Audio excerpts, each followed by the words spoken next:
जय गुरुदेव।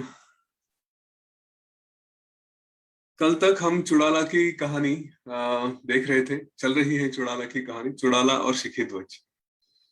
तो हमने कल तक सिद्धियां और शरीर रचना, नाड़ी विज्ञान, प्राणायाम, हमारे अलग अलग प्राण, इन सारों का संबंध देखा। अगर इन सारी बातों को सूक्ष्म रूप से बताया जाए तो हमने दो तरह की जानकारी ली। एक है जहाँ पे हमने इंफॉर्मेशन ली है कि क्या हो रहा है, कैसे होता है, किस तरह से परिणाम होता है, कौन से प्राण है, कौन सी सिद्धि है। यह सब एक तरफ की बात है जहाँ पे हम कुछ समझते हैं कि क्या हो रहा है। लेकिन यह जीवन हर बार हर कुछ समझने का अवसर नहीं देता, और हमारा सारा ध्यान, सारा ध्येय यह इस जीवन को आनंद में जीना, इस पे होता है। ऐसी स्थिति में ये सब समझने के बदले एक बहुत आसान मार्ग है, वो है अपने गुरु वचन, शास्त्र वचन के अनुसार चलो, अपने अनुभव के अनुसार चलो। ये हो गया तो ये बाकी जो सारी बातें हैं वो अपने आप आती है।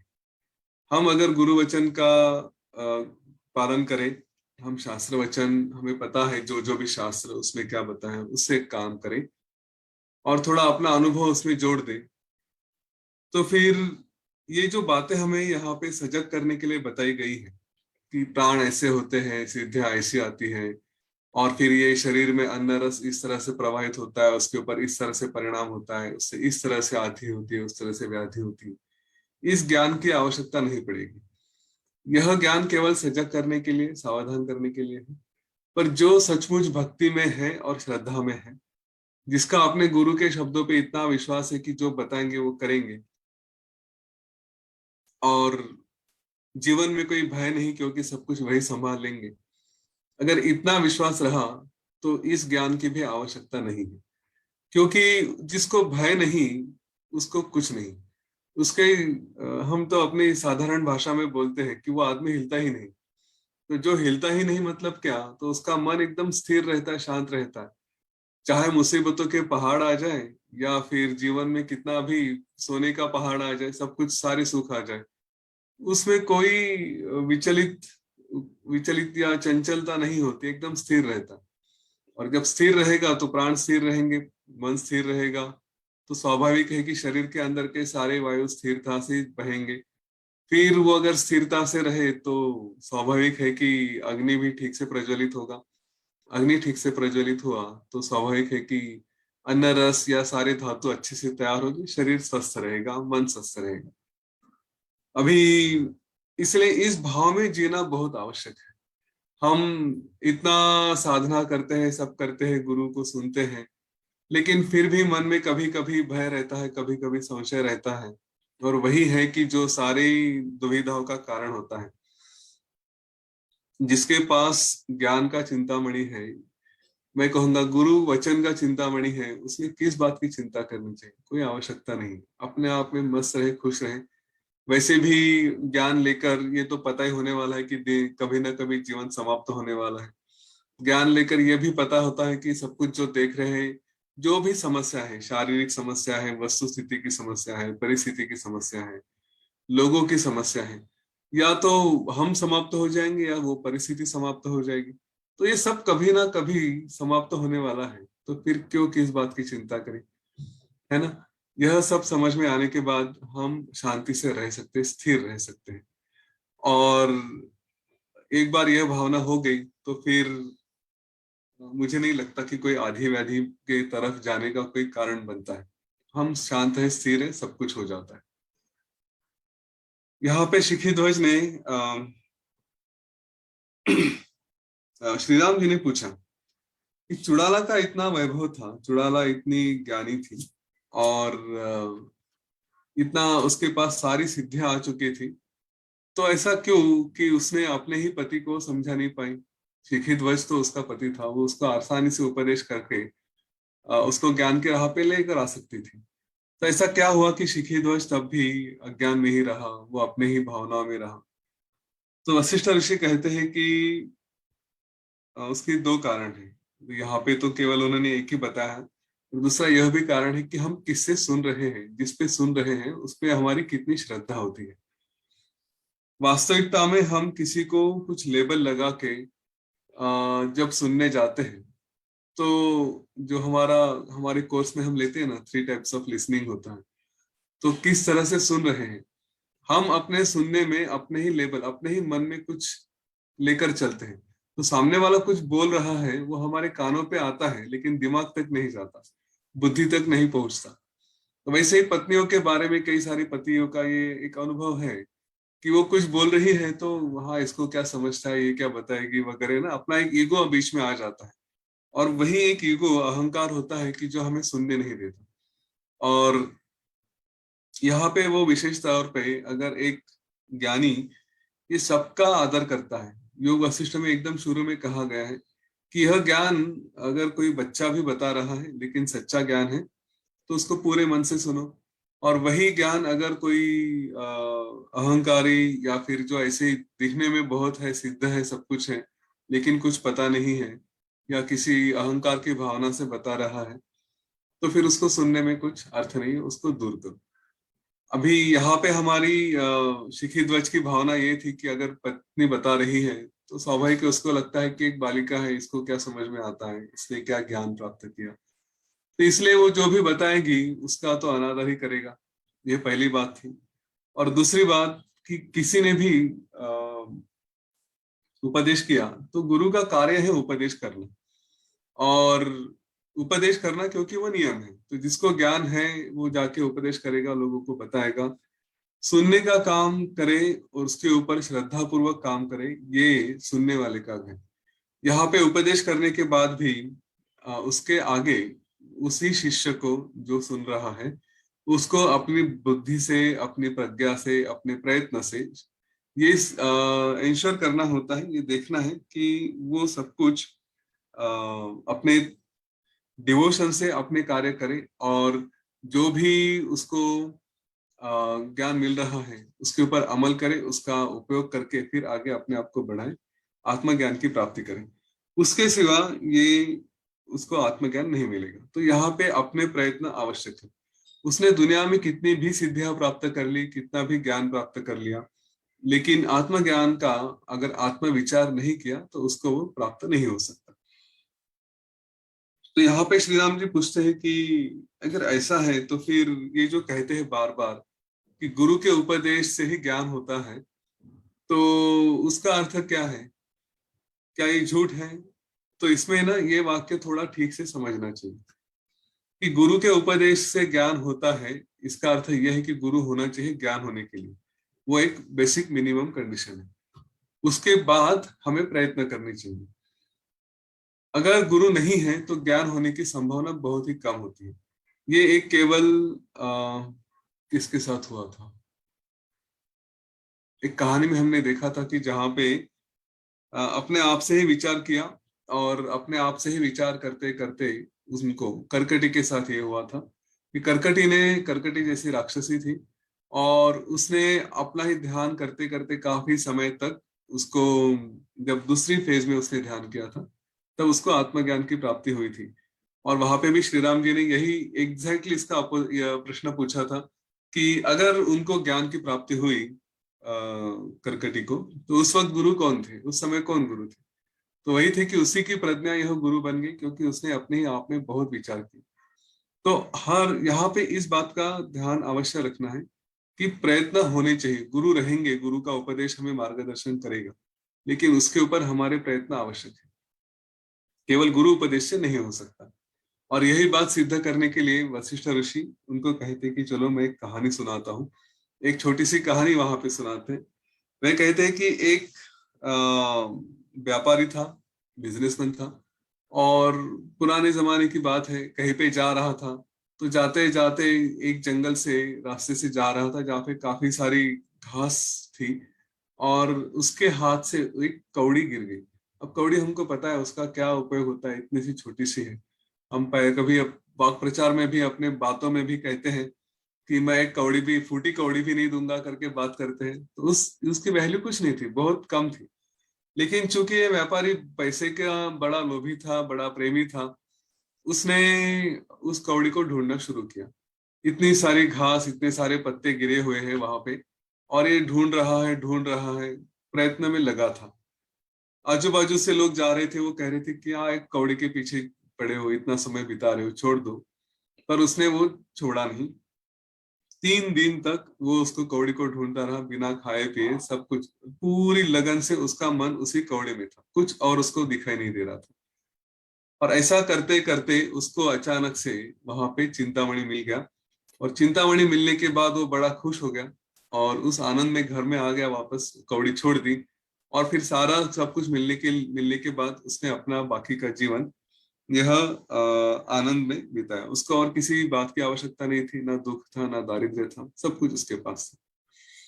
वशिष्ठ ऋषि कहते हैं कि अ,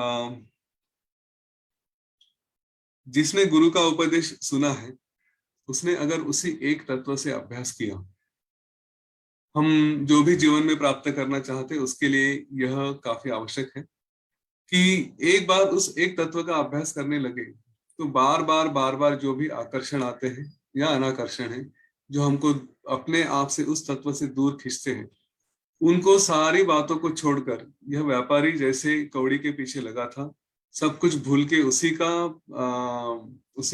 का शोध कर रहा था, उसी तरह अगर कोई शिष्य अपने गुरु की बात सुनकर केवल एक आत्म तत्व का ही अभ्यास करे, उसी का विचार करे, तो उसको वह निश्चित तौर से प्राप्त होता है। उसके जीवन में वो प्राप्त नहीं होगा ऐसी संभावना नहीं है। या कई बार हम देखते हैं कि हम कुछ सारी सारी तन्मयता से, सब विचार से, सब कुछ छोड़कर एक चीज के पीछे लग जाते हैं, लेकिन अचानक से उससे भी बड़ी, बहुत बड़ी बात हमें हमारे सामने आ जाती है। चाहे वो पढ़ाई हो, चाहे वो कुछ और कार्य हो, जिसमें हम पूरा जी जान लगा के कार्य करते हैं, तो हमें जो चाहिए उससे भी बड़ा प्राप्त हो जाता है। और वही उदाहरण यहाँ पे उस व्यापारी का दिया था। तो इसका सारांश ये रहा कि जो श्री राम जी ने पूछा था कि क्या गुरु उपदेश से फायदा नहीं होता, अवश्य होता है, पर उसके लिए उतने ही समर्पित भाव से काम करना पड़ता है। हम कितनी गुरु के बातों पे विश्वास रखते हैं, ये मैंने अभी भी कहा था कि वो श्रद्धा से अगर करेंगे तो सब कुछ अपने आप आ जाता है। तो ये वो श्रद्धा अटूट होनी चाहिए, उसमें कभी संशय ना आने दे। अब यहाँ पे शिखिध्वज राजा जो अपने महल में ही था, चुड़ाला ने तो उसको कुछ बताने का प्रयत्न किया था, लेकिन उसके ऊपर कुछ असर नहीं पड़ा। पर स्वाभाविक है कि जो आत्मज्ञान में नहीं है, कभी ना कभी इस संसार से आदमी बोर हो जाता है, उसमें उसको उसकी मिथ्यता है कि यहाँ पे सच में आनंद नहीं है, ये ऐसे अनुभव आने लगते हैं, और धीरे धीरे वैराग्य भी आने लगता है। हमको कभी वैराग्य बहुत बुढ़ापा आ गया तो आता है, किसी को ज्ञान से आता है, किसी को आत्मविचार से आता है, किसी को कुछ घटनाओं से आता है।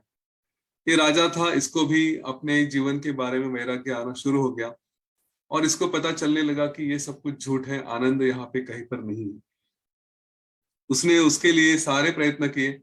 वो कई जगह तीर्थ यात्रा की, ब्राह्मणों को दान दिया, किसी और को दान दिया, लोगों को सब कुछ बांट दिया, अनेक तरह के व्रत किए, कई तरह की तपस्या की, लेकिन ये सब करने के बाद भी उसको कहीं पर भी सुख नहीं मिला। स्वाभाविक है, जहाँ पे सोना गड़ा है वहां पे ना खोदते हुए कहीं और हमने खोदना शुरू किया, तो फिर जो चाहिए वो नहीं मिलेगा। तो उसी का उसका वैसे ही हाल हुआ। और फिर उसका मन पूरा उससे इन सारी चिंताओं से भर गया। और एक दिन उसने चुड़ालों को कहा, अपना मन हल्का करने के लिए उससे बात की कि देखो, मुझे अभी इस संसार में रस नहीं रहा है, मैंने काफी भोग ले ली, अब मुझे लगता है कि मुझे थोड़ा आनंद प्राप्त करना चाहिए। तो इसके लिए, इस आनंद के लिए मैं यह सब कुछ छोड़ के जंगल में जाना चाहता हूँ। तुम मेरी पत्नी हो, मेरे इच्छाओं में बाधा मत डालना, मुझे जाने दो। तो इस पर चुड़ाला कहती है कि महाराज, जो उचित समय आने पर जो बात की जाती है वही उचित होती है। आप तो अभी राजा हैं, अभी आप वृद्ध नहीं हुए हैं, तो आपको यह शोभा नहीं देता कि आप जंगल में जाएं और वहां पे बैठे। तो आपका कार्य है, आप अभी भी राज्य कारभार करिए, और ज्ञान तो यहाँ पे आपको मिल जाएगा। तो उसने कहा कि नहीं, मुझे अभी इस राज्य में नहीं रहना है, इस राज्य की व्यवस्था को तुम देखो, मैं चला। और फिर उसी रात को राजा अपना कार्य करके घर पे आया, तो सब लोग सो गए थे। ये नहीं सोया, और इसने आधी रात को उठकर ये जंगल की तरफ चला गया। जंगल में जाते जाते उसके कमर पे तलवार थी, राजवस्त्र थे, और ऐसे ही वो निकल के गया।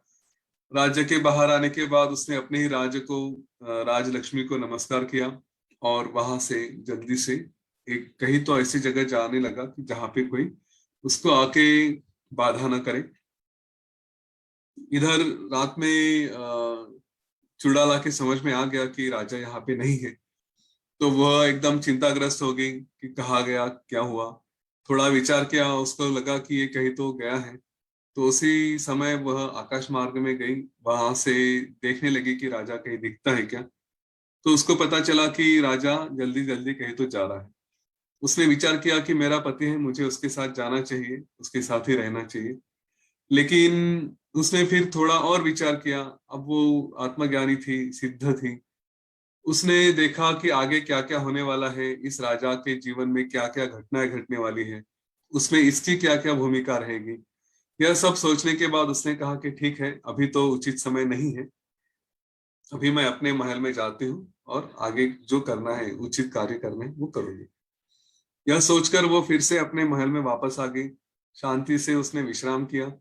दूसरे दिन उठ के उसने अपने मंत्रीगणों को, प्रजाओं को बताया कि महाराज को किसी विशेष कार्य की वजह से बाहर जाना पड़ा है, और इसलिए उसने वो सारा राजकारभार संभालना शुरू कर दिया। वो कारोबार देखते देखते उसने एक अतिशय, जो हम कहते हैं, दक्ष थी, सतर्क थी, ऐसी अवस्था में उसने अपना कारोबार दिखा। यह करते करते करीब 18 साल बीत गए कि जिसमें इन दोनों ने एक दूसरे का मुंह तक नहीं देखा। राजा चलते चलते एक जंगल में एक पर्वत के यहाँ आ गया, जहाँ पे वहां उसने देखा कि कहीं पहले कुछ लोगों ने यहाँ पर साधना की है, कहीं तो आश्रम है, कुछ है।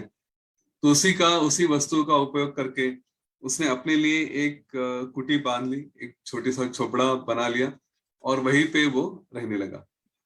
और उस जगह रहते रहते फिर उसने अपने जो भी साधना है, तप करना, सुबह उठकर यूं कहीं स्नान संध्या करेंगे, जप करेंगे, फिर कहीं से सूखे फल कंदमूल वगैरह लेकर आना, वो खाना। दोपहर में कुछ और छोटे छोटे इधर उधर के काम करना, मालाएं बुनना, फूलों की मालाएं तैयार करना, इस तरह के काम करके शाम को फिर जाकर सो जाना। इस तरह से उसने अपना व्यवहार शुरू कर दिया। अब 18 साल के बाद चुड़ाला को लगा कि अभी जाकर देखना चाहिए, अभी इसका समय शायद आया होगा। और इसीलिए चुड़ाला जहाँ पे राजा था उधर चली गई। उसने देखा कि राजा का बहुत बुरा हाल है। और उस हाल में सोमेश्वर, अगर आप चाहिए ना तो वो हमारी किताब है, उसमें वो फोटो दिखाया है जहाँ पे चुड़ाला उसके पास गई है। तो दिखा सकोगे तो दिखा दो। Page number 455।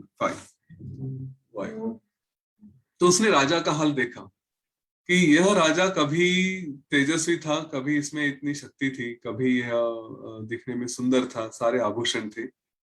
और अभी उसका हाल, जो नीचे बैठा हुआ राजा दिखाई दे रहा है, जरा गौर से देखे, थोड़ा रिफ्लेक्शन आ रहा है, लेकिन ठीक से देखे तो एकदम बूढ़ा हो चुका है, बाल सफेद हो चुके हैं, त्वचा पूरी काली पड़ गई है, इतना दुबला हो गया है कि पूछो मत। ऐसा लगता है कि इसके जीवन से सब निकल गया है, केवल एक शरीर करके रह गया है।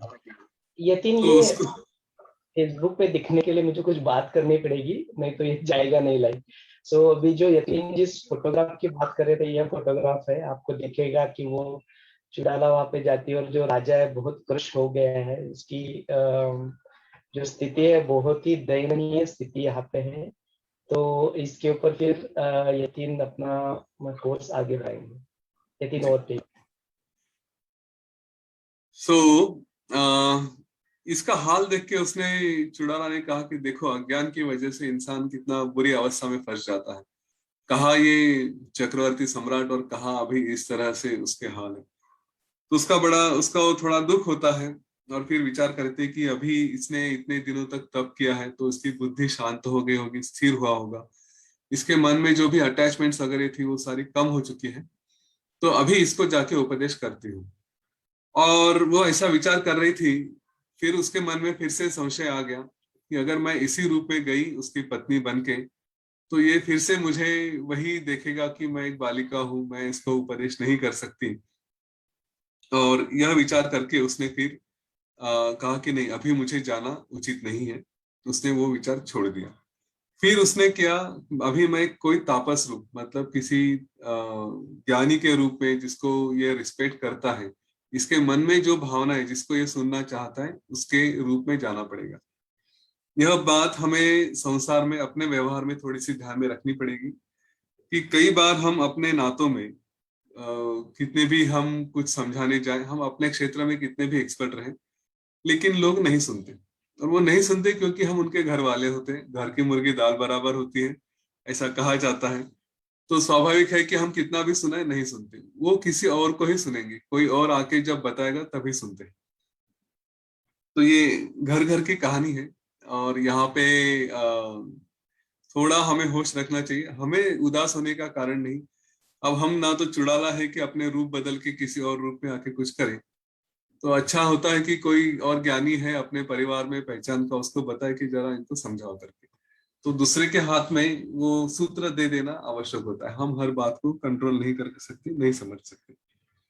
यहाँ पे फिर चुड़ाला ने अपना रूप छोड़ा और उसने एक बटु का, एक ब्राह्मण पुत्र का रूप लिया, जिसमें उसने सारी सुंदर मालाएं वगैरह पहनी थी, दिखने में बहुत सुंदर था, लंबे बाल थे। और वो उधर से चल के आना शुरू हुआ। चलते चलते वो जब शिखी ध्वज के पास आया, तो स्वाभाविक था शिखी ध्वज को बड़ा आश्चर्य हुआ। उसने देखा कि यह एक बालक आ रहा है, दिखने में तो बड़ा तपस्वी है, और इसकी खासियत यह है, विशेषता यह है कि ये जमीन के ऊपर चल रहा है, जमीन पे पैर नहीं है इसके। तो उसे आश्चर्य लगा कि ये कौन है, यहाँ पे क्या कर रहा है। और उसने पूछा कि अपने हाथ में फूल लिए, उनके हाथ में फूल दिए उस बालक के, और कहा कि हे महाराज, आप कौन हैं, आप यहाँ पे कैसे आए। तो उस बालक ने उनका स्वागत होने के बाद उस बालक ने कहा, मतलब वही चुड़ाला, कि उसने कहा कि हे महाराज, मैं आपको देख रहा हूँ, आप इस जंगल में हो, तपस कर रहे हो, काफी समय से बैठे हो, आपका राज है, आपने वो राज छोड़ दिया, और वो सारा राज्य छोड़ के यहाँ पे आप तपस्या कर रहे हैं, इसके लिए बड़ा साहस लगता है। आपकी जो तलवार थी, जिसकी धार है, उसके जैसा ही इतना कठिन कार्य है कि सब कुछ छोड़ के इतना धैर्य करके आप यहाँ पे जंगल में आके बैठे और तपस्या करें, ये कोई साधारण बात नहीं है। तो आप जैसे लोग ही शायद ऐसा कुछ कर सकते हैं। उस पर ये शिखीध्वज कहता है कि आप तो सर्वज्ञानी हैं, आपको सब पता है, और मैं यहाँ पे आत्म शांति के लिए बैठा हूँ, आनंद के लिए बैठा हूँ। आप थोड़ा अपने बारे में भी बताएं, आप कौन है, क्या है। तो उसने बताया कि मेरा नाम कुंभ है, और मैं अपनी कहानी बताता हूँ। तो उन्होंने बताया, चुड़ाला ने अपनी कहानी बताना शुरू की। देखिए कैसा कैसा नाटक करना पड़ता है ना। हमने भी एक पिता के रूप में, पति के रूप में, पत्नी के रूप में कई सारे अपने घर वालों को समझाने के लिए अलग अलग नाटक किए हैं। तो इसने भी नाटक एक रचा और शुरू कर दी। बताया कि आपने नारद मुनि का नाम तो सुना होगा, वो ब्रह्मा के पुत्र हैं, वो बड़े ज्ञानी हैं, बड़े स्थिर हैं। और एक समय था कि जब वो किसी गुफा में ध्यान में बैठे थे, अपनी साधना कर रहे थे, और साधना करते करते करते करते एक दिन ऐसे ही वो उस साधना से थोड़ी देर के लिए बाहर आए। गुफा से थोड़ा बाहर आए तो उन्हें कुछ स्त्रियों की आवाज सुनाई देने लगी। और वो आवाज हंसने खिलने की आवाज थी। तो उन्हें लगा कि कौन है, जाके देखते हैं।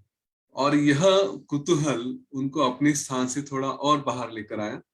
और बाहर आने के बाद उन्होंने देखा कि वहां पे एक सरोवर था, गंगा नदी का ही किनारा था।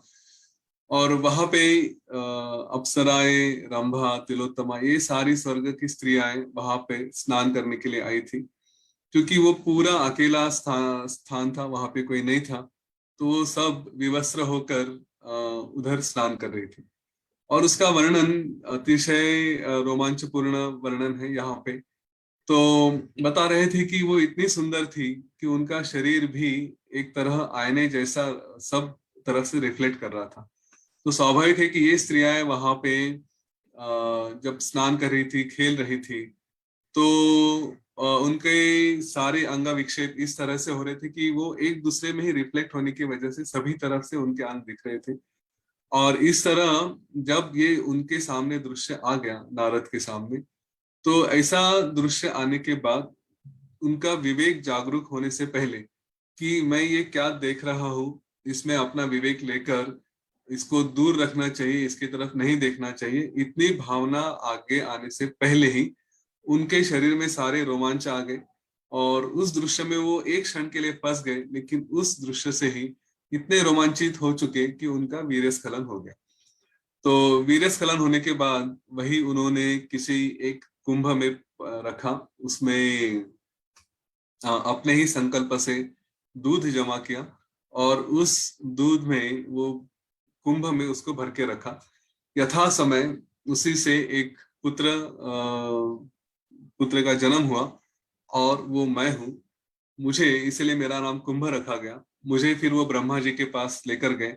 जाने से पहले मुझे हर विद्या का ज्ञान करवाया, सब कुछ मुझे सिखाया और सारी विद्याएं, सारा ज्ञान देने के बाद फिर मुझे मेरे जो दादाजी हैं, उनके पिता, उनके पास लेके गए और लेकर जाने के बाद उनसे मेरा परिचय करवाया। और मेरा परिचय करवाने के बाद ब्रह्मा जी ने मुझसे कुछ प्रश्न पूछे। जब उन्हें आनंद हुआ कि हाँ, मुझे काफी समझ में आता है, कुछ ज्ञान है, तो उसके बाद ब्रह्मा जी ने मुझे और ज्ञान की प्राप्ति कराई और फिर मुझे कहा कि अभी तुम संचार करने के लिए मुक्त हो, कहीं भी जा सकते हो।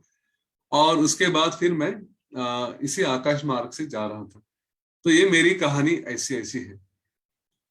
अब यहाँ पे शिखी ध्वज के मन से स्वाभाविक सा प्रश्न आ गया कि उसने कहा, शिखी ध्वज ने, कि ये तो ठीक है, लेकिन नारद जी के बारे में सुना है तो वो तो आत्मज्ञानी है, वो इतने ऋषि हैं और उनका तो अपने आप पे बड़ा संयम होना चाहिए। अगर ऐसा है तो एक छोटे से दृश्य को देखकर उनका शरीर ऐसे कैसे ढीला पड़ गया, ऐसे कैसे उनके शरीर में वीर्यस्खलन हो गया, ये कैसे हो सकता है? तो यहाँ पे उस नारद पुत्र ने, कुंभ ने जो उत्तर दिया वो बड़ा सुंदर है। उन्होंने कहा कि शरीर जब तक है तब तक उसका धर्म भी है। हाँ, ये इस बात को समझ लो कि हम अपने आप पे नियंत्रण करते हैं, जो भी कर सकते हैं वो हमारे इंद्रियों द्वारा हम नियंत्रण कर सकते हैं, लेकिन जब तक शरीर रहेगा उसका धर्म चालू रहेगा और इस धर्म को कोई त्याग नहीं सकता। इसलिए यहाँ पे ये आवश्यक कहा गया था कि उनका विवेक जागरूक होने से पहले यह घटना घटी। तो यहाँ पे ऐसा कुछ था ही नहीं कि जहाँ पे उन्होंने विचार किया और उसके बाद कुछ हुआ।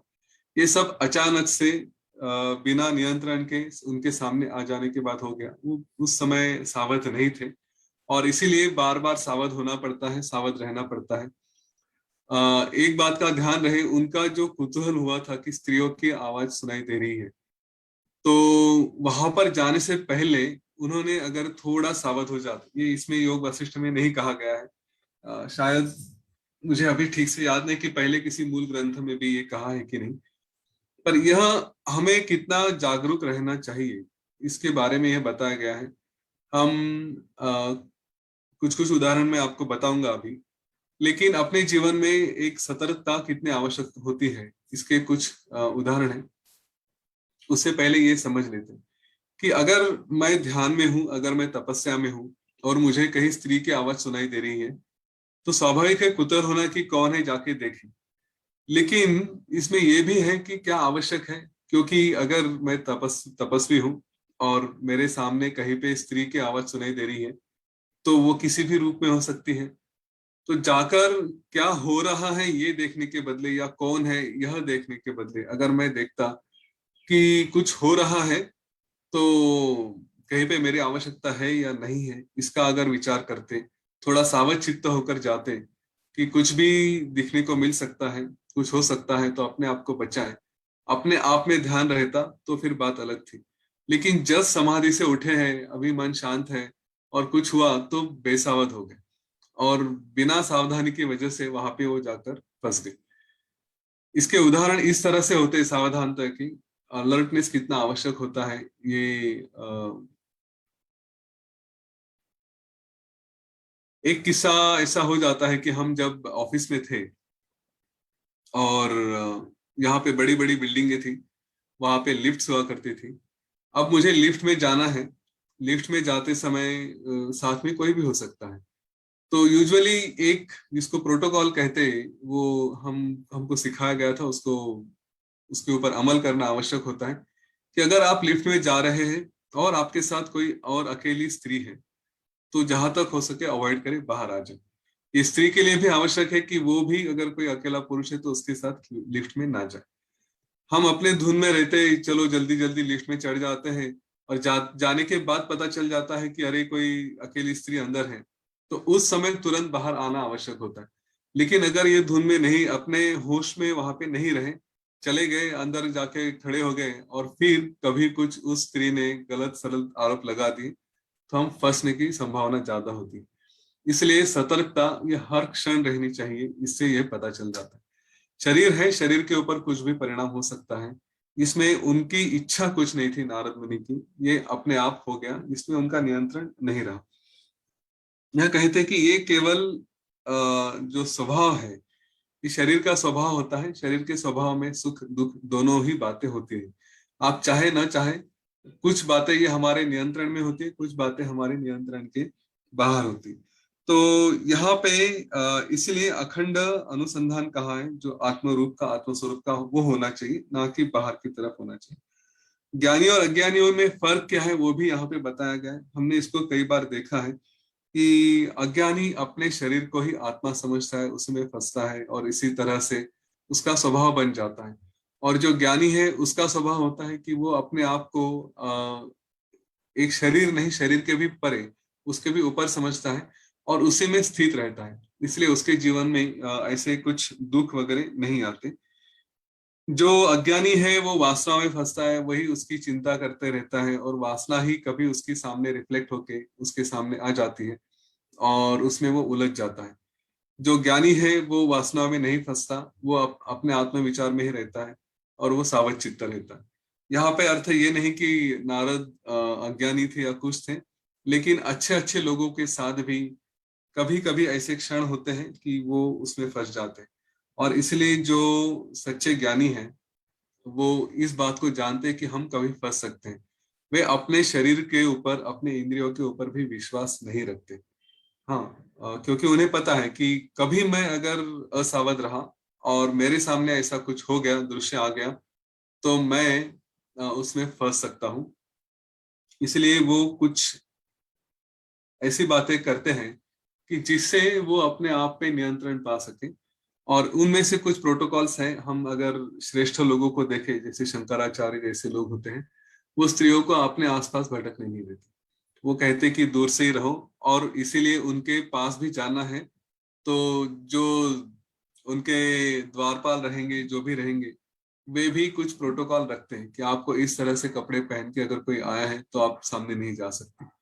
आपको एक प्रॉपर अटायर, ढंग के कपड़े, ढंग का अवतार लेकर ही जाना पड़ता है। ऐसे कुछ भी हो जाए, कैसे भी जाए, तो वो अलाउ नहीं करते। क्योंकि ये एक बात है कि उसका सम्मान रखना चाहिए। हमने कहीं से भी अवतार में जाकर उनके सामने खड़े हो गए, ये नहीं चलता। वो एक मान होता है। और दूसरा, फिर सामने वाले की बुद्धि भी कभी विचलित होने की संभावना होती है। और ये अज्ञानी लोग अपने आप पे नियंत्रण पा लेते हैं, ऐसा नहीं है। पर एक क्षण के लिए थोड़ा बहुत उसमें क्रोध भी आ सकता है कि ये ऐसे कैसे सामने आ गए, इस तरह से क्रोध भी हो सकता है। तो उनको भी अपने मन पे थोड़ा नियंत्रण रखना है, इसलिए ये सारी बातें समाज में रखी जाती है। मुझे याद है, हम ये अमृतसर में अगर आप जाते हैं स्वर्ण मंदिर में, तो स्त्रियों के लिए कुछ ये होता है कि सर के ऊपर से कुछ होना चाहिए। पुरुष भी अगर किसी गुरुद्वारा में जाते हैं तो उनके सर पे रुमाल या कुछ तो रखना आवश्यक है, वहां का प्रोटोकॉल है। स्त्रियों के लिए भी यहाँ अपने सर पे कुछ होना चाहिए, शोल्डर्स ढके होने चाहिए, ऐसे कुछ कपड़ों के बारे में भी प्रोटोकॉल्स होते हैं। कभी लगता है बहुत ऑर्थोडॉक्स है हम लोग, ऐसा है, लेकिन यही बात वेटिकन में भी होती है। अगर हमें से कोई वेटिकन चर्च में गया है, वेटिकन सिटी में, तो वहां पे भी अगर शोल्डर्स ढके हुए नहीं थे, अभी ये 90 या अभी ये 2001 की बात है, 2001 कि उस समय भी अगर जाते थे तो अगर शोल्डर्स ढके हुए नहीं है, हाफ पैंट पहन के जा रहे हैं, तो वो आपको कंपलसरी करते थे कि आपको ढंग के कपड़े पहनकर आना चाहिए, वो शोल्डर्स ढकने के लिए बोल देते हैं। ये सारी बातें हमें भी अपने जीवन में सतर्क रखनी चाहिए कि हम सतर्क रहना चाहिए। जहां पे भी हम जा रहे हैं, कुछ कर रहे हैं, तो देखें कि कहीं फंसे नहीं। दुष्ट नहीं तो हमें आसानी से फंसा देता है, और बाद में फिर विचार करते हैं कि अरे यहाँ पे तो मैंने अपना चित्त उलझा दिया, मुझे ऐसा नहीं करना चाहिए था। हमने कल ही शरीर के ऊपर क्या कैसे परिणाम करता है वो देखा। यहाँ पे यह भी प्रश्न हुआ था कि अगर ऐसा हुआ एक दृश्य की वजह से कैसे क्या शरीर में ऐसा बदलाव हुआ। तो जो कल हमने देखा था वही था कि दृश्य देखा, चित्त विचलित हो गया, चित्त विचलित हो गया, प्राण विचलित हो गए, प्राण विचलित हो गए, तो सारे शरीर में वो जो संचार हुआ उस ऊर्जा का, वो हमारे शरीर से सब कुछ लेकर मूलाधार की तरफ लेके आए, और उसी से वो जो क्योंकि वीर्य का स्खलन होना, ये जो मूलाधार की तरफ का भाग है उधर से ही उसको वो बाहर निकल गया। तो यहाँ पे इसके बाद फिर शिखी ध्वज ने एक सुंदर प्रश्न किया। उसने कहा कि अगर ऐसा है तो नहीं, यहाँ पे शिखी ध्वज ने, यहाँ पे क्या नाम है इनका, कुंभ ने प्रश्न किया कि आपने जो अभी, मैंने तो अपनी कहानी सुना दी, मेरे साथ क्या हुआ, नारद जी के साथ क्या हुआ, और अभी मेरा जीवन कैसे चल रहा है। मैं देवलोक से आया हूँ, इसलिए फिर मैं, मेरे पैर जमीन पर नहीं रहते, मैं हवा में ही रहता हूँ। लेकिन मुझे आपसे सुनना है कि आप ये सब क्यों कर रहे हैं। आप तो इतने ज्ञानी हैं, आप तो इतना महाराजा हो, सब कुछ है, तो ये तपस्या क्यों कर रहे हो, इतना आपका बुरा हाल दिखाई दे रहा है। तो उसने कहा कि मुझे आत्मज्ञान की प्राप्ति करनी है, मुझे सुख चाहिए, मुझे आनंद चाहिए, और यह आनंद चाहिए, इसलिए फिर मैं यह सब कुछ कर रहा हूँ। तो ये तपस्या करके मुझे लगा कि मुझे सब शांत मिलेगा, मन में कोई दुविधा नहीं होगी। राज्य में रहता हूँ तो वहां पे कई सारी समस्या होती है, परिवार होता है, राज होता है, यहाँ पर सब शांति लगेगी ऐसा लग रहा है।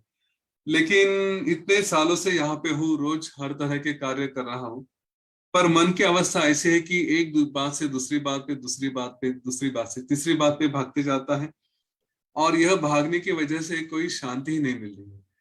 मैं बड़ी दुविधा में फंसा हूँ कि इतना तप कर रहा हूँ, इतना जप कर रहा हूँ, सब कुछ कर रहा हूँ, लेकिन फिर भी शांतता कहीं दिखाई नहीं दे रही, मन तो अभी भी दुविधा में है। तो उस पर शिखिध्वज कहते हैं, कुंभ कहते हैं कि आप तो बहुत गलत कर रहे हैं।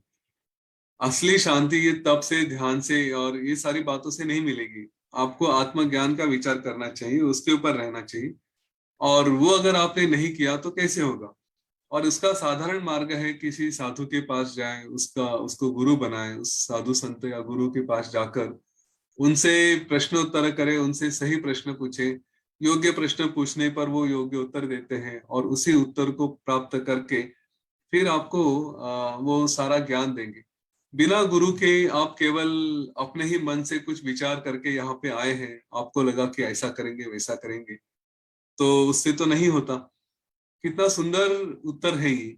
हम कुछ भी करने जाते हैं तो बिना मेंटर के, बिना गुरु के अपने जीवन में कुछ तो ध्यान, कुछ तो गोल पकड़ लेते हैं, सोचते कि मैं ये करूंगा और इससे मुझे शांति मिलेगी, या उससे मुझे अपना देह प्राप्त होगा। जो भी पढ़ाई करने जाते हैं, मैंने ऐसे कई किस्से देखे हैं, कई लोगों को मार्गदर्शन किया है कि लोगों ने अपनी योग्यता समझे हुए, योग्य मार्गों को समझे हुए, एक कहीं तो मन में इंप्रेशन डाल दिया कि मैं ऐसा करूंगा, मुझे ये मिल जाएगा। मुझे एमपीएससी की तैयारी करनी है, मुझे यूपीएससी की तैयारी करनी है, मुझे आईपीएस ऑफिसर बनना है, तो मैं ये करूंगा वो करूंगा, और करते करते करते करते भटक गए, पता ही नहीं चला कि एग्जैक्टली क्या करना है करके। यहाँ तक कि गांव में मैंने ये किस्से सुने थे कि इंजीनियर बनना है, लेकिन मैथमेटिक्स छोड़ दिया 12वीं में। कैसे इंजीनियर बन सकता है आदमी जब मैथमेटिक्स का सब्जेक्ट छोड़ दिया। तो यहाँ तक होते हैं। तो सपने कुछ है हमारा, हमारी चाह कुछ होती है, पर उसके लिए सही मार्ग पकड़ने के लिए हम किसी गुरु के पास जाते नहीं, अपने ही मन से कुछ इमेजिन करते हैं, और उस राह पे चल जाते हैं। और फिर भटकते भटकते समझ में आता है कि हम तो पूरा गुमराह हो गए हैं, पता ही नहीं चला कहाँ जाना चाहिए। और फिर कोई आके बताते हैं कि अरे ऐसा करो वैसा करो, तो लगता है इतना समय हमने तो ऐसे ही गंवा दिया। तो वही कुंभ ने बताया कि आपने फालतू में इतना समय गंवाया, इसकी आवश्यकता नहीं थी। किसी गुरु के पास जाते, वो आपको सही मार्गदर्शन कर देता, तो आपको आत्म सुख जो है, आनंद है, वो मिल जाता। तो इस पर फिर शिखिध्वज ने कहा कि अभी तो आप ही मेरे गुरु हो, आप ही मुझे मार्गदर्शन करो। और इसके बाद की सुंदर कहानी कैसे कैसे आगे बढ़ती है, वो हम कल देखेंगे। उनको गुरु मानकर उनसे, कुंभ से ही शिखिध्वज ने विनती की कि अभी आप मुझे मार्गदर्शन करना, आप ही मेरे गुरु हो, आप ही मेरे साधु हो, आप ही मेरे जीवन में यहाँ पे आए हो, जो इतने साल से मैं यहाँ पे बैठा हूँ और मुझे किसी आनंद की प्राप्ति नहीं हुई। तो अब मुझे आशा लगी है कि आप ही मुझे वो ज्ञान दे सकते हो, तो आप यहाँ पे कृपया ठहर जाओ और मुझे मार्गदर्शन करो। और यहाँ पे जो उन्होंने मार्गदर्शन किया, वो हम कल देखते हैं। अभी यहाँ पे रुकते हैं कल तक के लिए। जय गुरुदेव।